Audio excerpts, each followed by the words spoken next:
It's no secret that Germans don't think too highly of American beer, but what do Americans think about German beer?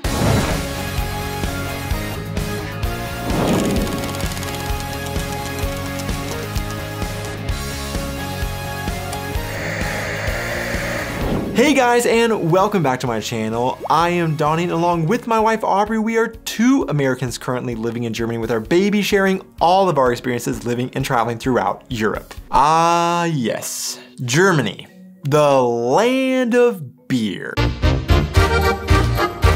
If there's anything that Americans know about Germany, it's about their beer. Or wait. Do they though? When you look at a map of Bavaria and a map of the region the Americans occupied after World War II, you can see how they almost perfectly line up. And when the American troops were sending postcards home of where they were, this view of specifically Bavaria became what all of Germany was in American minds, despite Germany being significantly more diverse than this single culture. And that particular holiday, yeah, Oktoberfest is often a warped Americanized version of the holiday in the US, but just how popular is Oktoberfest in Germany really? And what other things do Americans have wrong about Germany and its relationship to beer? Well, that's exactly what I'm going to talk about today in my video. Oh dear, what do Americans believe about German beer?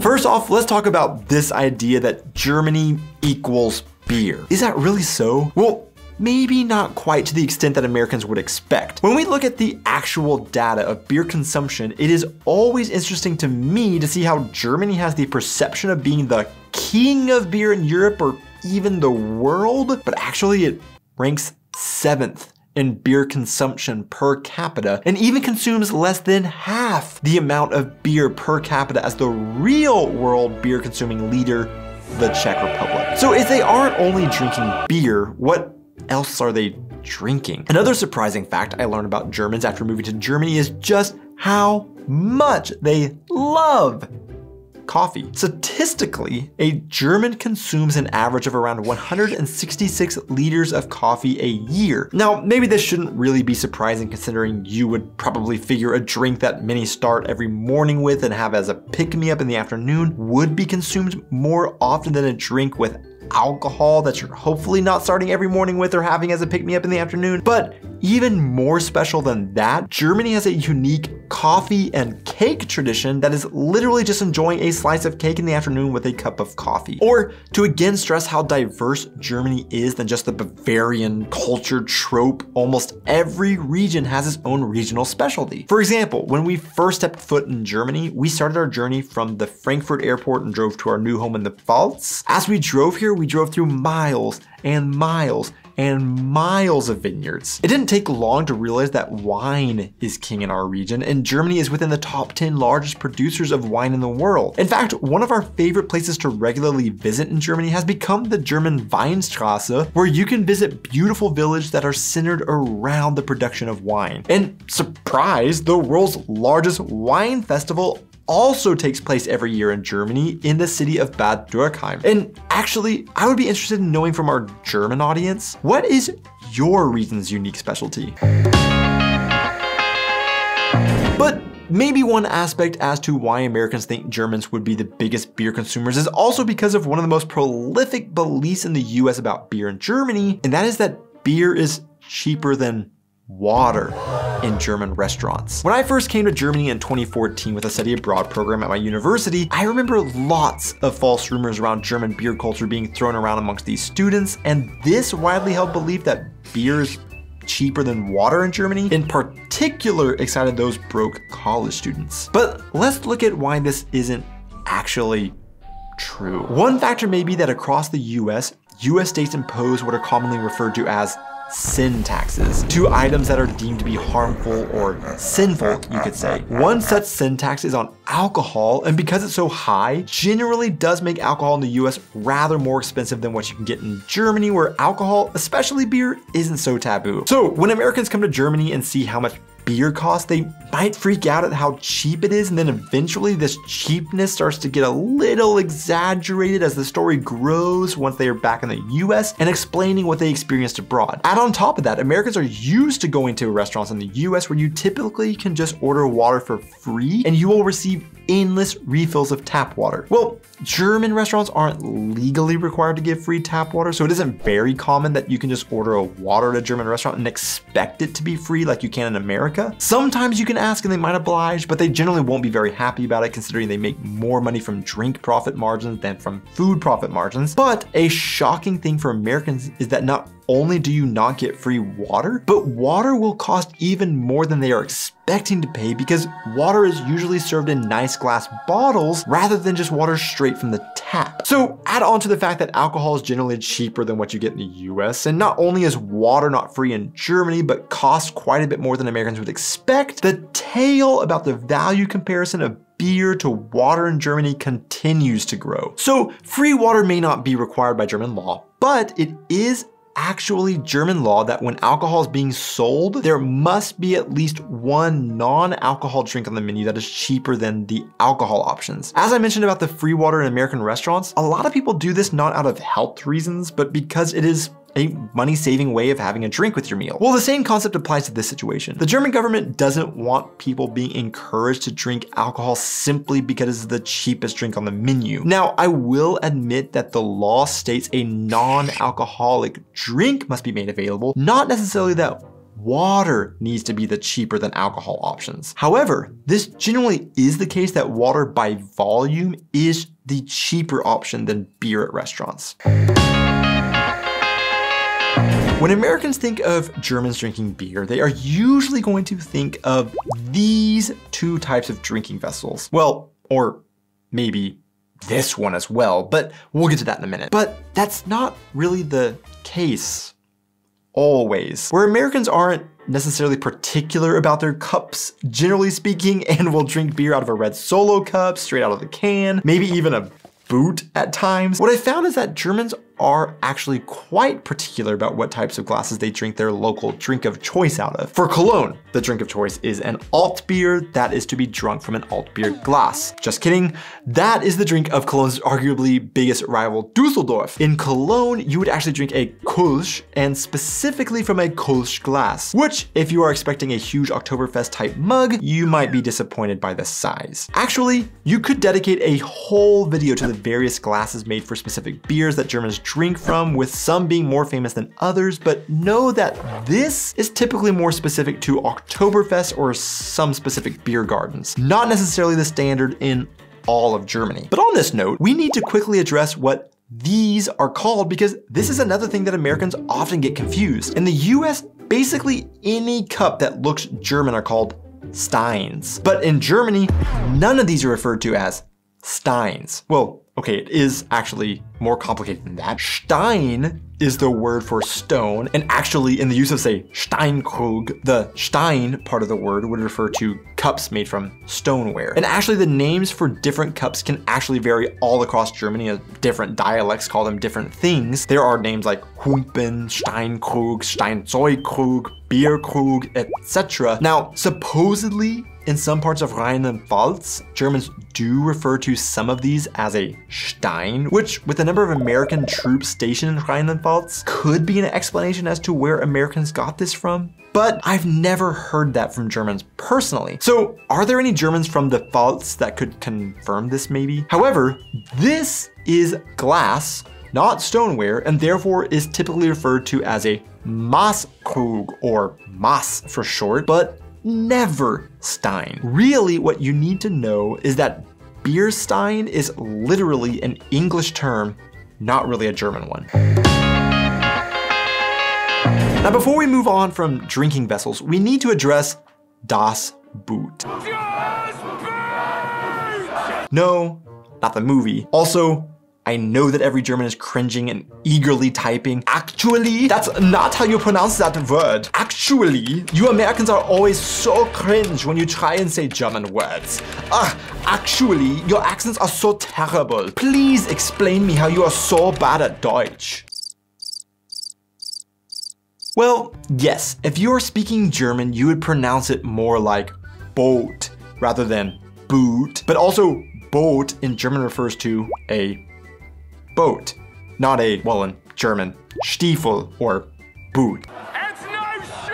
So the name doesn't actually match this shaped glass in German. Now, there may be surprisingly some German roots with this drinking glass based on a story of a Prussian general who promised his soldiers he would drink beer from his boot if they won the next battle. Then he cheated a little by having a glass shaped like a boot. But there are honestly tons of fuzzy stories with questionable validity out there about the origin stories of this drinking hero. In the US, the comedy Beer Fest really solidified this glass in fraternity hearts across American university campuses forever. Now, can you find a Bierstiefel in Germany? Probably and yes. I've never seen one myself, but maybe our German audience can chime in with the popularity of this glass in Germany.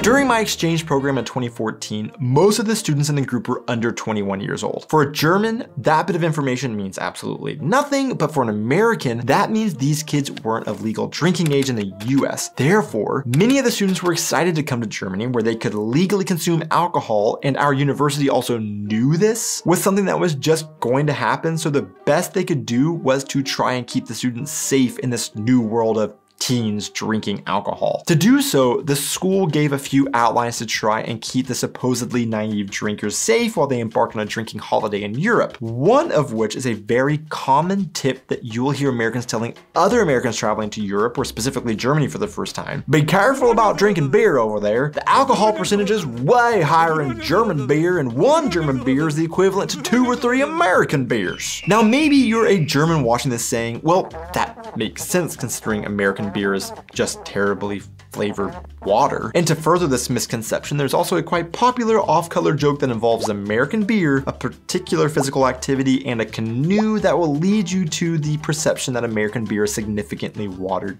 down. But I have done the important research and found that this very much isn't the case. I looked at some of the top most popular American beer brands and found that Sam Adams has a 5% ABV, Blue Moon has 5.4%, Budweiser is 5%, Coors is 5%, and Miller High Life has a 4.6% ABV. And even at the risk of upsetting all of the Bavarians watching this video, I found a list of the most popular brands in Germany and found that Kronbacher Pils has a 4.8% ABV, Beck's has 4.8%, Warsteiner 4.8%, Veltins also has 4.8%, and Bitburger has 4.8%. Now, before you tune out and think, oh, well then I have nothing to worry about when it comes to drinking as much beer as I want on my next trip to Germany, because just like American beers, they are all generally only 5% alcohol by volume in Germany. You need to pay attention here. Not all beers are within this 5% normal range of alcohol. For example, Stark beer, which can have a bit more alcohol, or there are Bock beers that can go up to 16% alcohol. And don't forget to think about how much beer is contained in one large Mass at Oktoberfest or at a German beer garden. That would be almost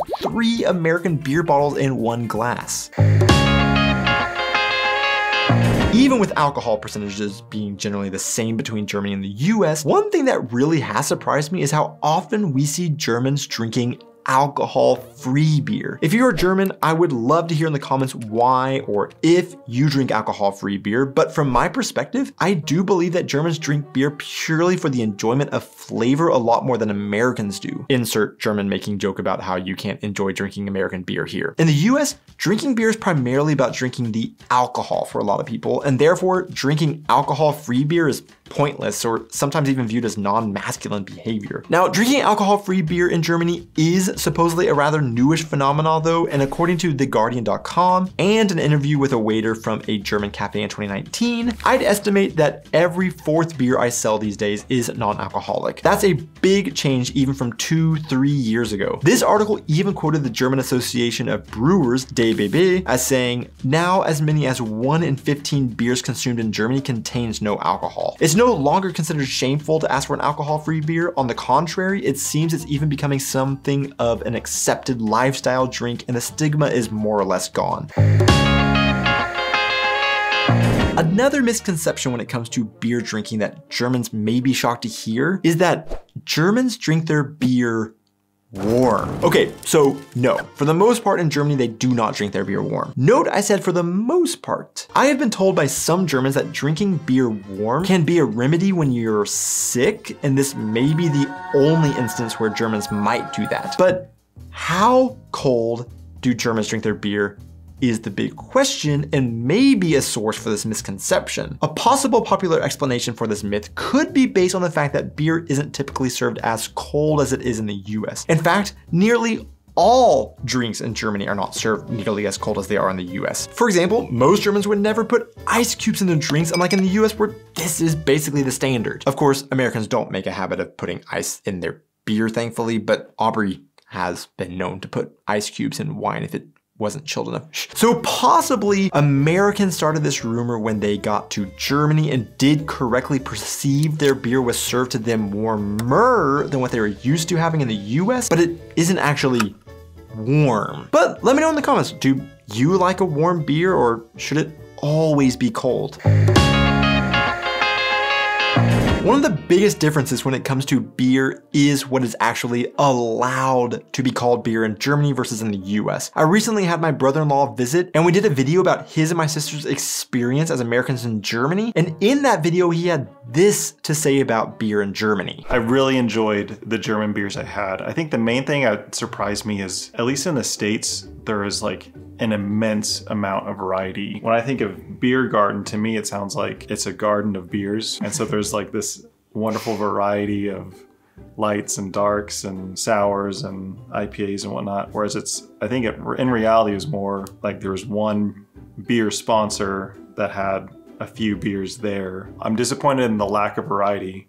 I'm not disappointed in the quality. But this is primarily because in Germany, they have a beer purity law that was first established in 1516 that dedicates that beer may only contain water, hops, and barley. Yeast wasn't known about yet, but was later added to this purity law, and this actually is the world's oldest food regulation, I might add. And because of this law, my brother-in-law's comments aren't something that are unique to just him based on my interactions with other foreigners in Germany, and even German craft brewers have complained that the Reinheitsgebot restricts their creativity as they are effectively restricted to 4 ingredients. Advocates of reforming or removing the law argue that the brewery culture in neighboring Belgium has flourished despite the lack of such a regulation. Of course, the US doesn't have a purity law like this, and therefore some beers in the US wouldn't actually be allowed to be sold as beer in Germany if it was brewed in Germany. For example, like Budweiser, which contains rice, which actually Budweiser isn't also allowed to be sold in Germany as Budweiser either because of a legal fight they lost against the original Budweiser beer from the Czech Republic. So in the US, much like Belgium, a much broader range of drinks are allowed to be called beers compared to Germany. In fact, some Germans might even argue you could bottle water in the US and call it beer and you wouldn't taste or know any difference. Germany has a lot of holidays, but Oktoberfest is obviously the most important holiday in Germany, right? Wrong. Well, maybe. So Oktoberfest is a massive beer festival, specifically in Munich, Germany, not a holiday. It also takes place primarily in September, despite the name indicating that maybe it's held in October, and Americans always fall for this trick. It does stretch into the beginning of October when it then ends, and it originally was held in October as a wedding celebration for Crown Prince Ludwig and his wife Teresa, so Oktoberfest. But okay, it's not a holiday, but what about the rest of Germany? Is Oktoberfest big all across Germany? Well, in my experience, you know the kind of cheesy Bavarian themed Oktoberfest that take place randomly in the US? Welcome to the #1 celebration in Fredericksburg, Texas, Oktoberfest. Well, the same thing happens in a lot of Germany as well. Other towns and cities in Germany will also put on their own Oktoberfest themed festivals and will use Bavarian decorations, and people will wear lederhosen, but they view it as that, Bavarian themed or Oktoberfest themed, not general German themed like foreigners consider Oktoberfest to be. To other Germans, it does not represent their culture generally speaking because Germany has so many diverse cultures all across it, and Oktoberfest is very specific to Munich and southern Bavarian culture. But the only true Oktoberfest is that in just Munich. Now, the only reason why I said that maybe this is the biggest holiday in Germany is because there are some people who do get really into Oktoberfest, and for them, this is the biggest holiday or festival season for them. At our town's festival, I almost always see drinking teams or drinking clubs who travel from town to town and visit their Oktoberfest and make the most out of the season. But overall, no, this isn't a holiday, and even if it was considered a holiday, it definitely isn't the biggest for most Germans generally. To see who made it this far into the video, the random question of the week is, can you give me a good German television series recommendation? Thanks so much for watching this video, guys. Be sure to hit those like and subscribe buttons, and I will see you in my next video. But let me know in the comments. Do you like a warm? A possible popular explanation. A possible popular explanation for this myth could be drinking beer warm can be a remedy when you're